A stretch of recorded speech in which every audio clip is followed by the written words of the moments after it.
perspectiva, ¿hay o no hay una invasión islámica en varios países de Europa? Si a la postre caerá el mundo occidental. No, no la hay. No la hay. La cantidad de inmigrantes sigue siendo bajísima.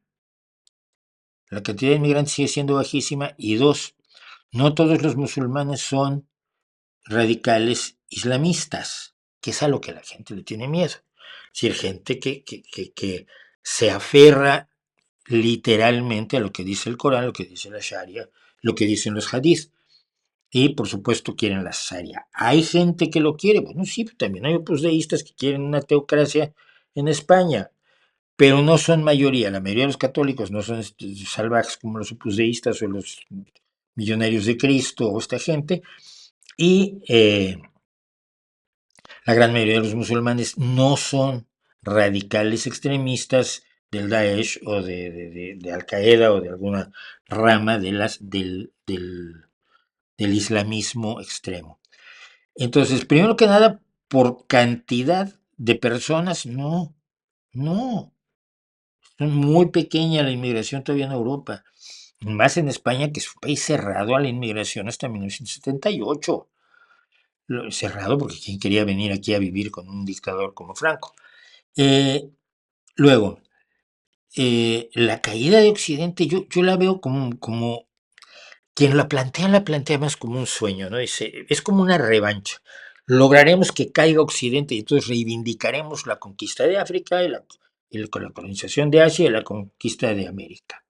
No, no la vas a reivindicar porque eso ocurrió hace muchos años, lo hicieron unas personas que ya murieron contra otras personas que ya murieron y que son, por supuesto, memorias terribles, pero que tú vayas y patees a un italiano hoy no resuelve el tema de que Colón se encontró con América, puso en contacto América con el resto del mundo, ¿no?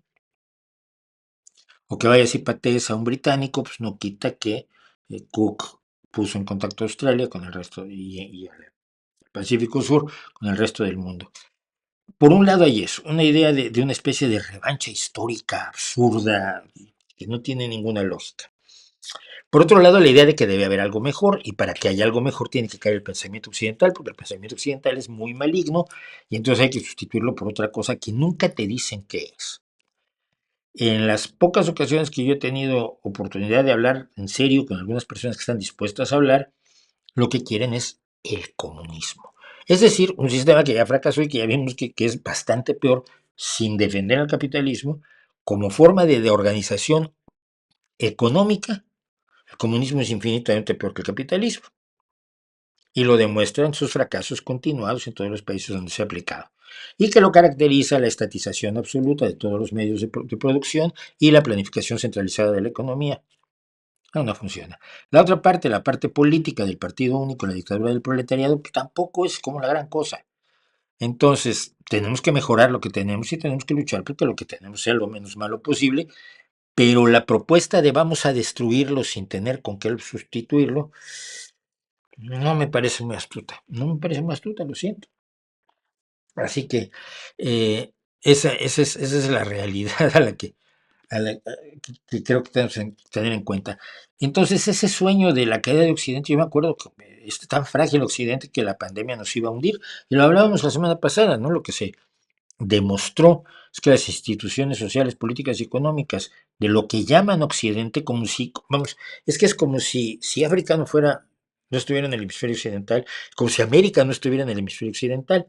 Esto lo dicen muchos latinoamericanos. Es que Occidente, ¿y tú de dónde eres? ¿Tú eres oriental? No, tú eres parte del hemisferio occidental. ¿Y qué idioma hablas? Mandarín, no, español. Pues, lo siento, pero es un idioma occidental. Se demostró pues que es bastante sólido lo que tenemos, que hay que mejorarlo muchísimo, que está lleno de defectos, todo lo que ustedes quieran. Soy el primero en denunciarlo desde que tenía 13 años y me empecé a enterar de cómo funcionaba el mundo. Pero el escándalo y el anuncio del fin de los tiempos a grito pelado por parte de izquierdas y derechas no parece tener muchas bases, ¿no? La izquierda, desde Stalin, está diciendo que ya es la tercera etapa del capitalismo, ya va a caer, ¿no? Y no cae. Y por parte de la derecha, y vamos a hablar de los nazis españoles y del pánico racial que están tratando de atizar en Europa, que es verdaderamente preocupante, pero no, no lo creo.